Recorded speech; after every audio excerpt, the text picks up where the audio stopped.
Now the industry is going to completely change. There will be completely new players, and the big car companies will lose their relevance in some cases. Things are shifting, and it opens opportunities.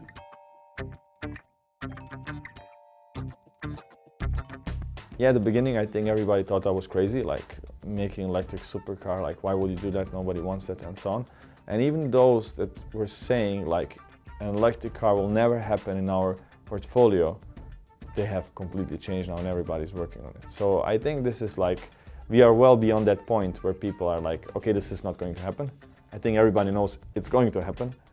But what I think is that people don't realize that this is just one step.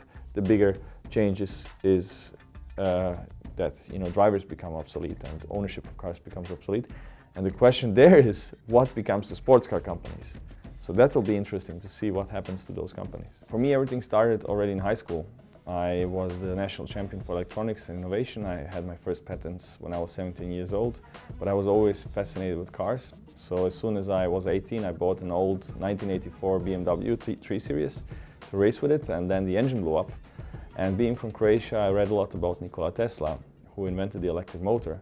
And being crazy about cars and electronics, I tried to combine my two passions and wanted to build a car that shows that electric cars can be fast and exciting. So I built this car into an electric car in my garage and started to race against gas-powered cars and was quite successful with that. I broke 5 FIA and Guinness World Records with that old BMW, and I started my own company, first wanting to convert other people's cars, combustion engine cars, into electric cars, but then actually starting to develop my own car. I started that in Croatia, which didn't have a car industry or not a single venture capital fund, no government support, no experience. So it was really difficult to get started. I struggled a lot during the first 5-6 years to get the company going and to keep it alive. We were struggling to pay rent, to pay salaries. It was a really tough time. But now we are 600 people in Rimac Automobili and over 70 in Grape, in the bike company. We have raised 150 million euros from companies like Porsche and Hyundai. We provide technology to many of the global car companies, developing batteries and powertrains and electronics and infotainment connectivity to many of the global car brands, basically helping them to transition from the combustion engine cars to hybrids and electric cars and trying to make them exciting. Not trying to make boring, slow electric cars, but actually showing that they can be very exciting and very fast. And on the other side, we have our own supercars, the C2, which is the most powerful car ever built. It's 1,900 horsepower, regardless if electric or combustion engine or hybrid. It's also the fast accelerating car, less than 2 seconds from 0 to 100 kilometers per hour or 60 miles per hour, more than 400 kilometers per hour top speed. And with that, we want to show what is possible and then sell the technology to other car companies to help them make their electric cars. Clarkson was known for not really loving electric cars. Tesla sued Top Gear at the time when they tested the first Tesla Roadster. And we were, not sure if we should do that, like give the car to them, because we know they were not fond of electric cars. But in the end, Clarkson said it was the fastest thing he ever saw, and that the car was brilliant and it changed his mind about electric cars. So in the end, I've never seen anything like that. I've never seen anything move as quickly as that. So in the end, it was super positive for us. And just imagine 10 years ago, if somebody told you that there would be an electric car that's faster, accelerating faster than any Ferrari, any Bugatti, any combustion engine car in the world, you would say it's crazy. But 10 years later, and it's actually the case, the fastest accelerating cars in the world are electric.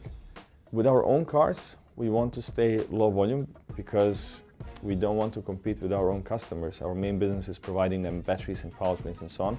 So with our own cars, we will stay at around 100 cars per year, which has to be a profitable business. And it's really important for us because there we can go wild and free because we are determining how the car will look like and not the other car company. And then using those technologies that we developed for the car to integrate them in other people's cars. So the Concept 1 was always limited to 8 cars. That was just our first attempt. When we presented the first one in Frankfurt 2011, we were 6 people, had no idea what we were doing, no money, no experience. So that was an extremely limited series, but it was significant in terms of historic value being the first true electric hypercar. The C2 is now our new model, which will be produced in higher volumes. So the coupe is 150 units, and there will be more models to follow.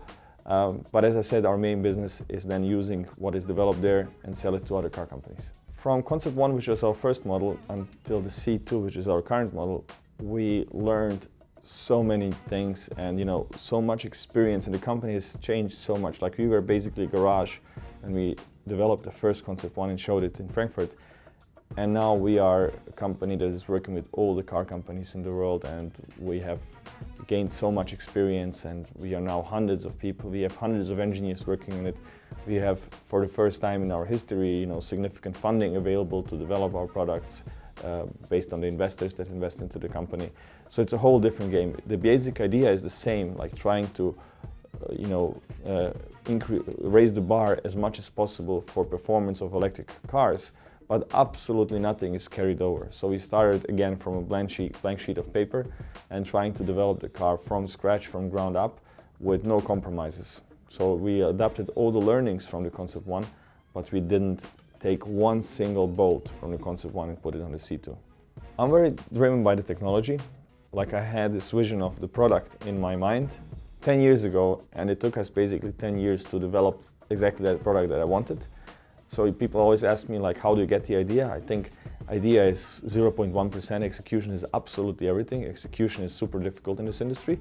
It's very easy to have ideas, but to turn it into reality is a big thing. So I want to see that reality.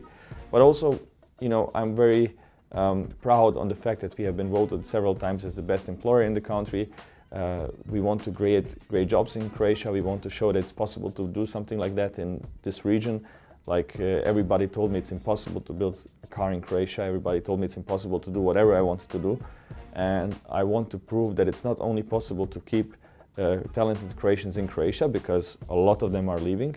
It's also possible to attract people from all over the world to do, globally competitive things in Croatia. Fundraising was the biggest part of my work in the last 10 years, basically.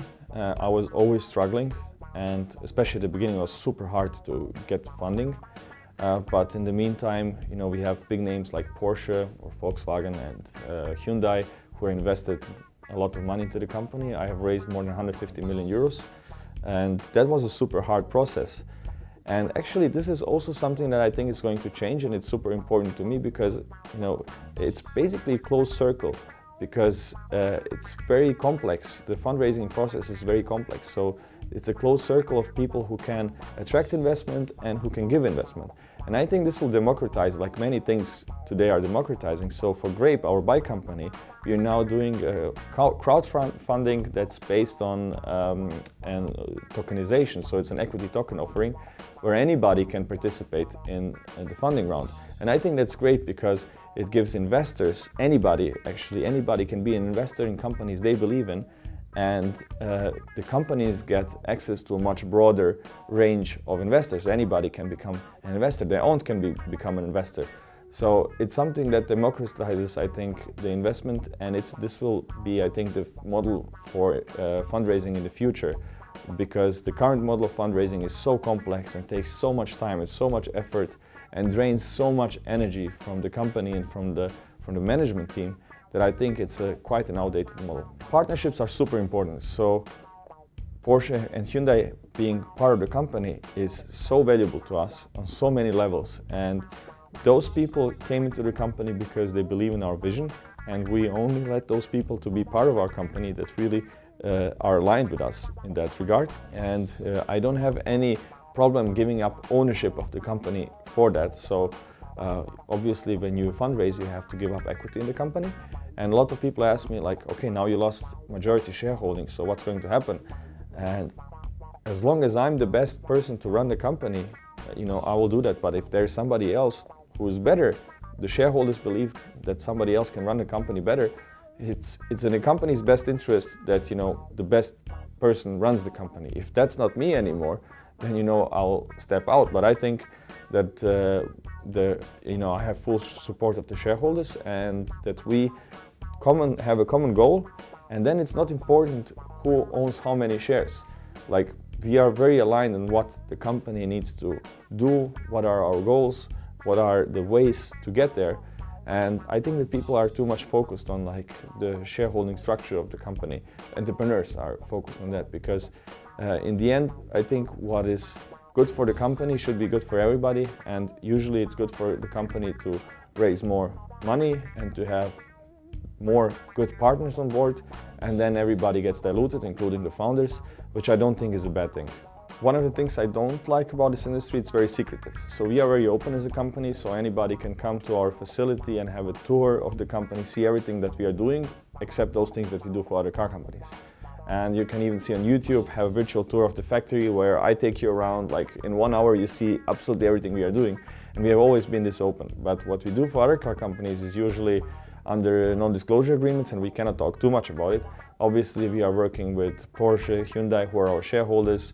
There's public projects with Aston Martin, with Koenigsegg, with, I have to think who I can say, but there's many, basically all the other European car manufacturers and also some overseas that we work with. And usually it's projects in the range of high-performance electric cars or hybrid cars, where we are together developing the vehicle in terms of they develop the, the chassis and the classical vehicle things, and we develop the electrification part, the battery, the powertrain, the electronics and so on. I think everybody has their own way. I really respect Elon.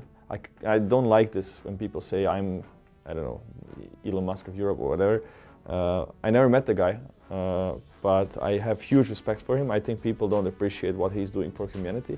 I think, sending reusable rockets into space, wanting to conquer Mars and so on, it's, it's what inspires generations. It's what inspired many people 40, 50 years ago when we went for the moon, and nothing like that has been going on for years. And he's not doing that with, somebody else's money. It's, it's not the government, it's a private enterprise doing that. So I have huge respect for Elon.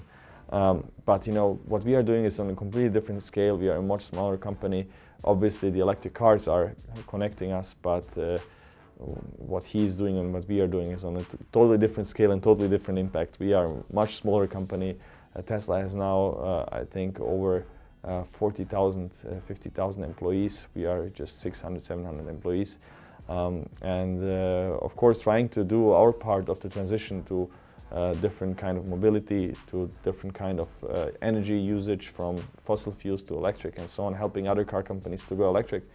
But what Elon has done, I think he has the biggest impact of any, one of the biggest impacts of any personal life, positive impacts. There are some with interesting hairstyles that maybe have a bigger impact, but that's not so positive. The industry is changing like never before. We are active in the supercar and high-performance car business, but the whole industry is going through a cycle, and the cycle is just starting. That's more disruptive than the last 50, 60 years. So everything is going to change about the industry. The way people do business, the way who are the players. If it's the car companies are probably going to lose influence, and it's going to be more and more on the tech companies and so on. So electrification is just one aspect of it, and I think people are focused too much on it and think they are going through a big transition. But if you look at it, actually nothing has really changed. You have the suppliers producing parts. 100 years ago it was the same thing. Suppliers producing parts, selling the parts to the car companies assemble them into a car and then sell the car to the dealer sells it to the end customer and user, and the user goes to the gas station to fill it up or to service it. Now it's the same thing. You just have a supplier which is not making a carburetor or an exhaust pipe. Instead, the supplier is making an inverter or a battery pack. Again, the car company takes the parts, assembles it into a car. By the way, 75% of the added value is made by suppliers, not by car manufacturers. Sells the car to a dealer sells it to the end customer. The only thing that changes out of that value chain is the gas station is becoming a charging station. And that's very undisruptive for anybody in this value chain, the customer and the car companies and the suppliers. But everybody feels it's a huge transition. But this whole thing is going to completely change when people don't own cars, they don't operate cars, the cars will be shared, autonomous, electric, connected. And that's going to completely turn this industry on its head, and it will have an impact on everybody. It will have an impact on the end users, It will have an impact on the cities, on the real estate market, because you will care less about your commute, because you will use your time while you commute differently. Your commute will be much cheaper because you take the driver, which is a big part of the cost, out of the loop. So, in my opinion, what's going to happen in the next decade or two is going to be a transition for people. It's going to be a change for the society, like it was in the last couple of decades with phones and internet. That's the way it usually goes for new technology. It starts expensive and for a very limited group of people, and it trickles down to a wider audience and wider market share. And that's what's going on with electric cars right now, where we make a €2 million supercar, but this technology ends up in many other car companies and in many other cars.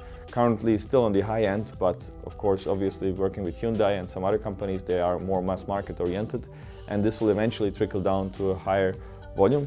But I think the real big change, when it's going to really pick up, because currently electric cars are less than 2% of global market share, together with hybrids actually, I think that electrification will be a consequence of autonomous driving. So there will be autonomous driving first, because it's the much bigger change, much bigger disruption, and electrification is a consequence of that. Why? Because people are not data-driven. They are driven by emotions.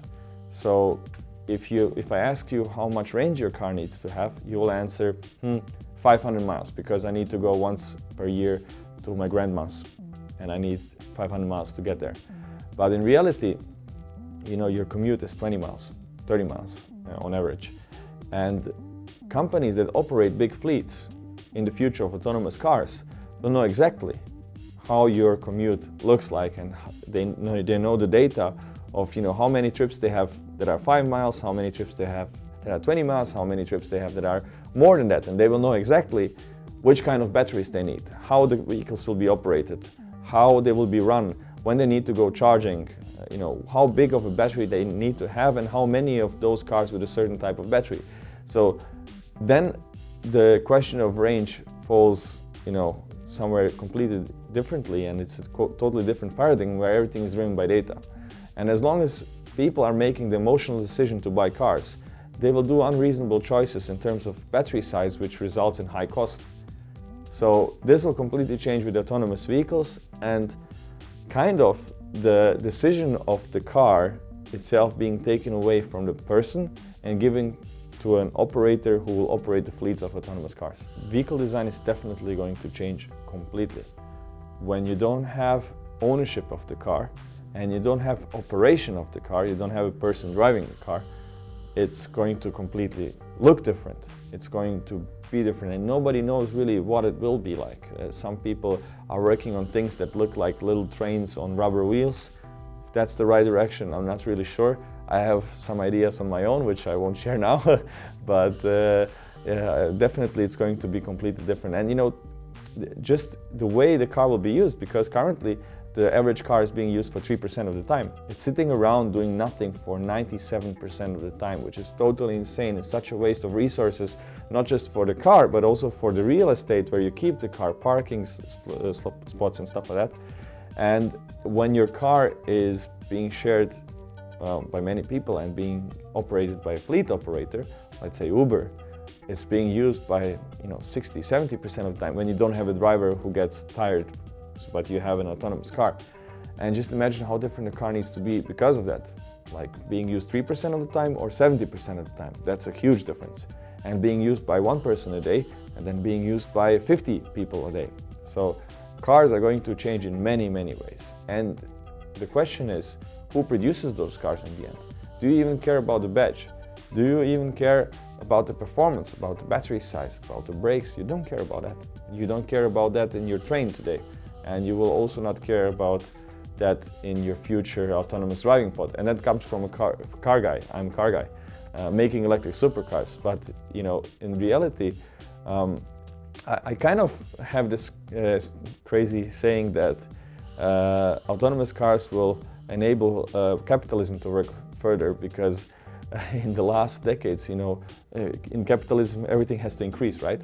And in Western countries, the population is not increasing anymore. So we have to be more productive. In the last decades, we were more productive through, emails, and then through phones you could work for a longer time and you could be more efficient and so on.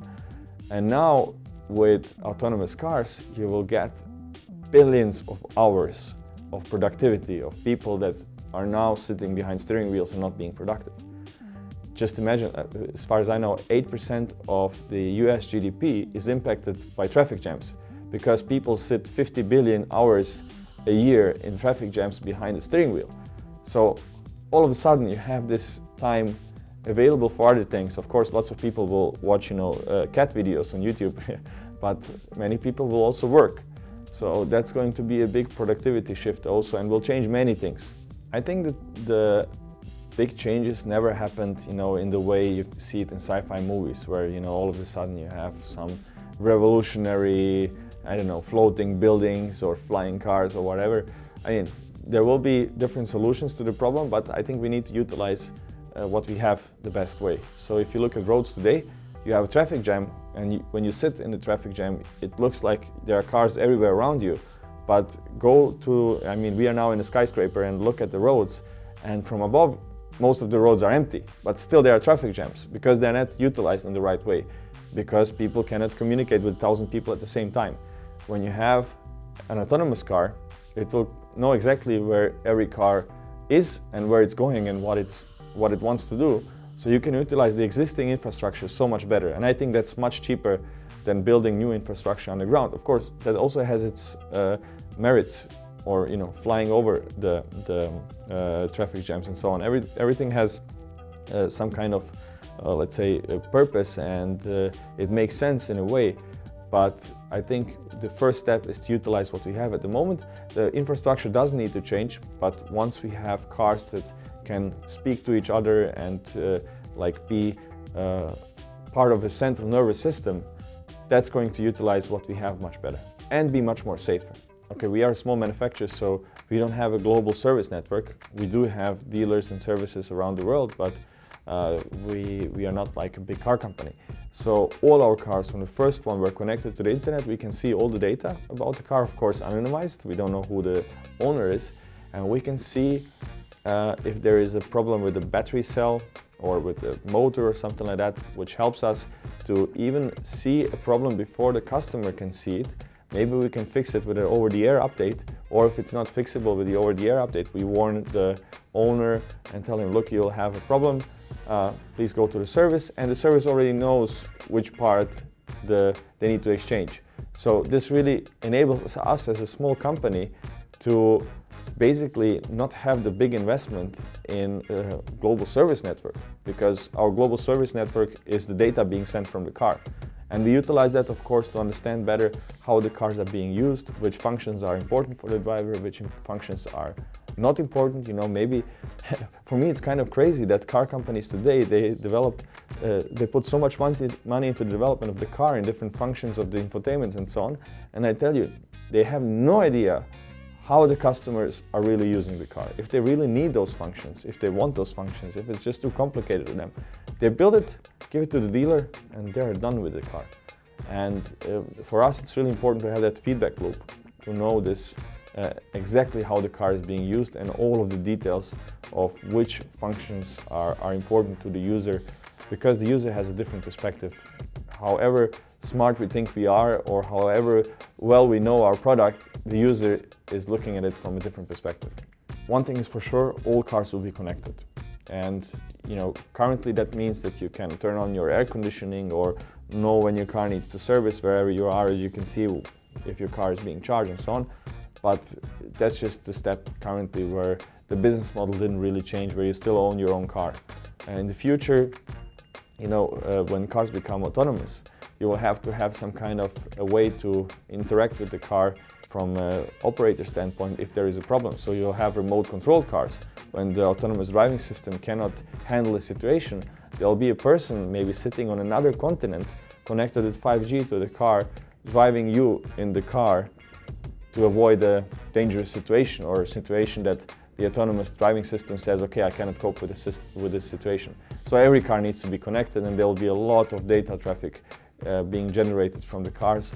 And just imagine all of the cars on the road mapping the world in real time, all the time, everywhere they pass. So you'll have a real-time map of the world everywhere where you have vehicles, everywhere where you have traffic.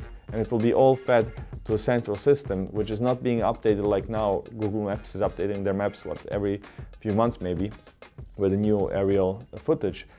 But with autonomous cars, this will happen immediately, because autonomous cars need to know their environment. They have cameras, LiDARs, so laser scanners basically, radars, ultrasonic sensors, and that's a wealth of information, wealth of data. And I think we don't even know currently what we can do with this data. We are trying to be both the car company and the tech company. In cars, we want to stay super low volume and just show what is possible, just do the best and be the best in high performance and so on.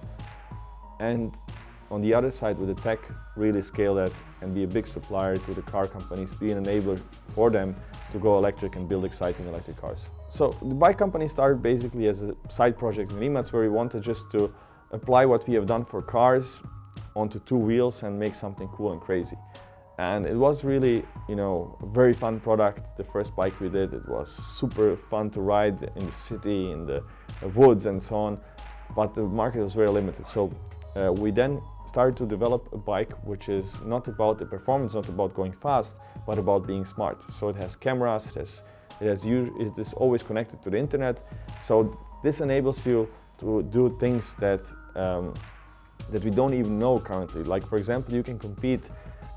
You can be here in London and I can be in Croatia, and we can compete in real time against each other. I can see your heart rate, you can see my heart rate. I know exactly how much effort you are putting in, because we have a sensor on the pedals, and we know how much energy is being contributed from the battery pack, so we can compete in human energy versus electric energy, and do that on a person-to-person basis or on a crowd basis. Do competitions like who has made the highest jump or something like that. And but the next step of that is the asset itself. So again, bikes are being used for very little time, and we want, like, our vision for the future is like zero ownership, zero emissions, and zero accidents. So with this connectivity and the blockchain technology in the back, where you can basically utilize the asset in a different way and pay for different things, either person to person, or person to machine, or machine to machine actually. This enables a whole new array of possibilities, where you can own your bike, but you can have it make money for you in exactly the right way you want it, like with exactly the kind of people you want to use your bike while you are not using it. So that's the kind of things that we are doing. We started with making totally crazy bikes, just for fun and going to the woods and through the mud and stuff like that. But now shifting to smart and connected bikes and opening up totally new possibilities for bike usage. It's a similar business model like in the car company. So our bikes are basically a showcase for the technologies that we develop, that we are now trying to get into the market, where other bike companies and other usages, totally other vehicles can use these technologies. So we want to produce small numbers, like a few thousand units per year of our own bikes. But the mission of the company is to develop this platform where other vehicle manufacturers and other owners of vehicles can connect to and utilize their assets, utilize their vehicles in a different way. We are already today in 9 locations, and we are expanding our footprint. Obviously, we need to be close to our customers in some cases, because we are producing big parts, so maybe it doesn't make sense to produce all of them in Croatia. If somebody is more further away assembling the car, it makes sense to build factories there. But also we are looking at different locations for engineering, so we are also considering the UK and some other locations to expand our engineering footprint, because we are growing so fast and it's difficult to do that just in Croatia. For us, what's interesting in the UK is the talent pool, and Brexit or not won't have a big impact for us, but I do believe that it will have a huge impact on other companies in the UK. So we had a pre-sale we had first 500 slots in pre-sale open, and in 4 days it was 1.4 million euros collected, and we are now starting the public sale in a couple of weeks. This is one of the first, or even the first real company raising it through this equity token offering. That's how it's called. And the reason I was really doing that is, I raised a lot of more money before. So I raised 150 million euros in the past from big institutional investors. And this is just 5 million euros in Grape. But I really wanted to break this, vicious circle of going in circles with, teams of lawyers, of big, due diligence companies like, the Big Four, and, going through this whole thing with the big investors, and the power is really in their hands in this way. And we have great investors and great partners, but when you want to do the next round, you have to do this all over again. And I thought with an equity token offering, you can really open it up, make it super transparent. Anybody can ask questions, participate, look at all the materials. And it really feels like this is the way it should be done. Like, anybody who is interested can participate, be part of it, be a shareholder, just like the big guys. And this opens, I think, both the way for the company and for normal people who want to be part of whatever they are interested in.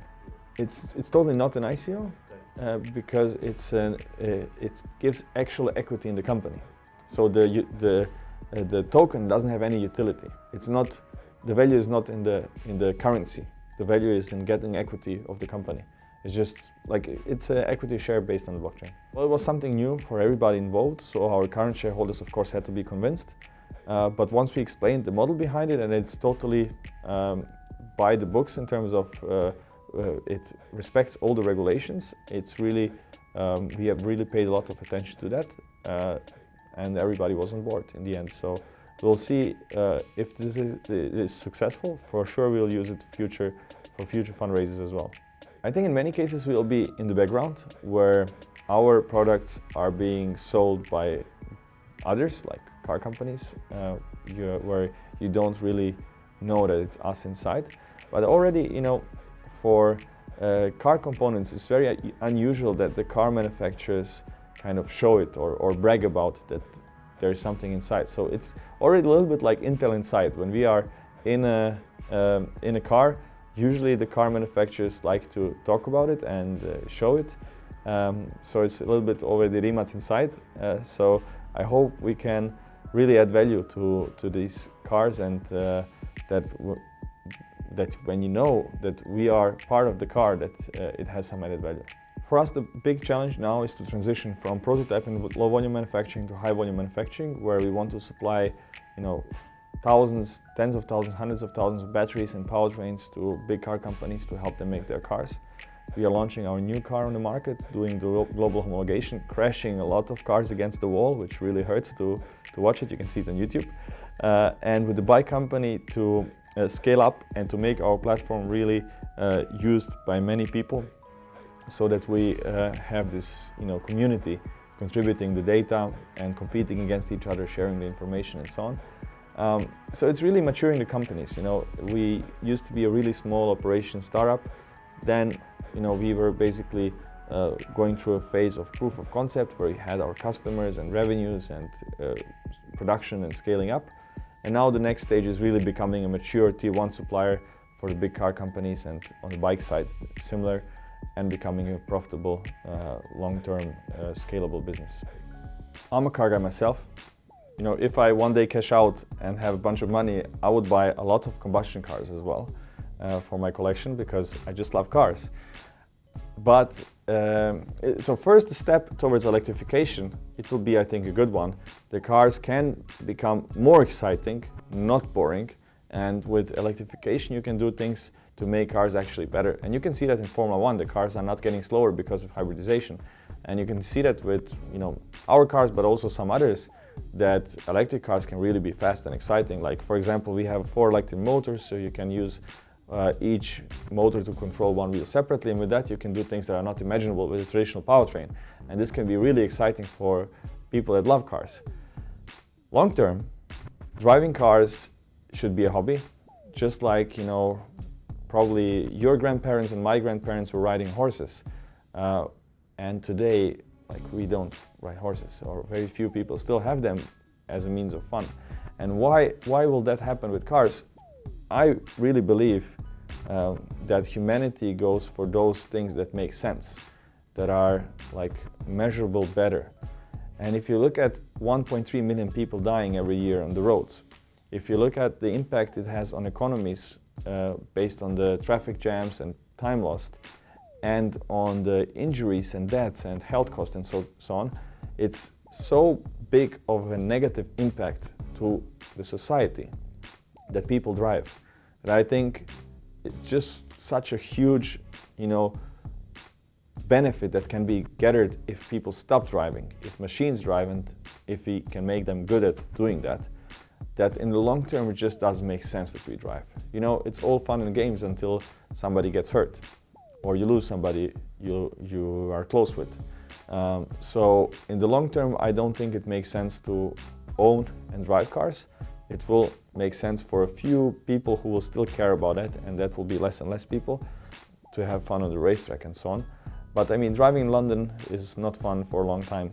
And as more people move into urban areas, this will become more and more the case in more and more places of the world.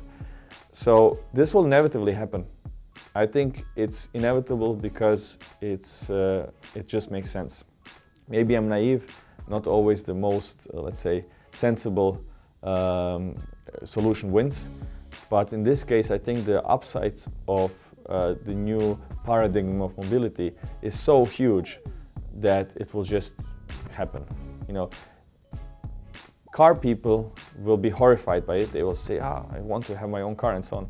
But let's look into the future. When you are standing in front of the choice of either investing a huge chunk of your money and buying a hunk of metal and plastic for 30, 40, 50,000 euros, whatever, or you have the convenient option of paying as you go. The car picks you up in a few minutes. It's a nice environment where you want to spend your time with, and you spend a few euros per day on your transport. When you take the driver out of the loop, transport can be much cheaper. So what will you do? And you can use this time to do other things instead of sitting behind the steering wheel and not doing anything else. So I think the choice for the vast majority of people will be the obvious one. There will be people who will still want to own their cars and drive their cars, and I'm happy for that because that's our business.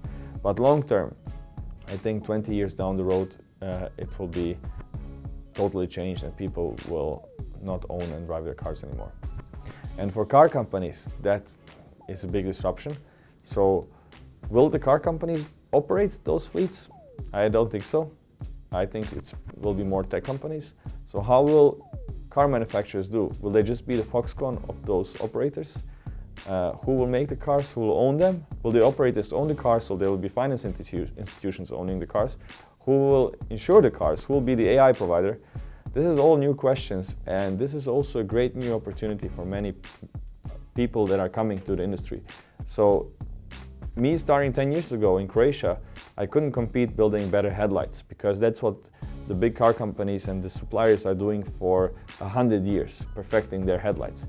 But I could start a company that can be competitive and better than them in some areas of the battery, of the powertrain and so on. There was a window of opportunity for that. Now the industry is going to completely change. There will be completely new players, and the big car companies will lose their relevance in some cases. So this opens the window again for small companies and for newcomers that were totally not on the radar of the car industry. And maybe you wouldn't even connect them to the car industry. So maybe a foundry will be much less important for the car industry or for mobility industry in the future than an internet provider. So things are shifting and it opens opportunities. Mobility in the future is not going to be one solution. There will not be one silver bullet that will cover all the needs.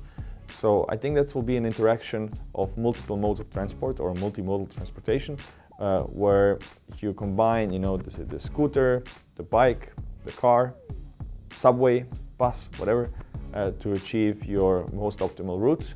And that's why we also integrate what we do for the future with our bikes, with Grape, and the whole paradigm that we are developing there with the platform that's based on the blockchain technology and so on, with the cars, and trying to integrate that into one system of future mobility. And that's what we are also doing, this fundraising for this equity token offering, where we want people who believe in this, who share this vision of us, where anybody can participate. You know, in the past we had huge companies investing in us, like Hyundai and Porsche and so on. And now basically anybody who shares this passion with us can invest, you know, 100 euros, 500 euros, 1,000 euros. So this opens up a whole new possibility for companies and for individuals to get access to investments or to investors that were not possible before. So from this very closed circle of people who were investing in tech companies before, because the process is just so complex and it takes a lot of time, this is now opening up with the possibilities of blockchain technology. I think sports car companies will be still relevant for the next few years and maybe a decade or two.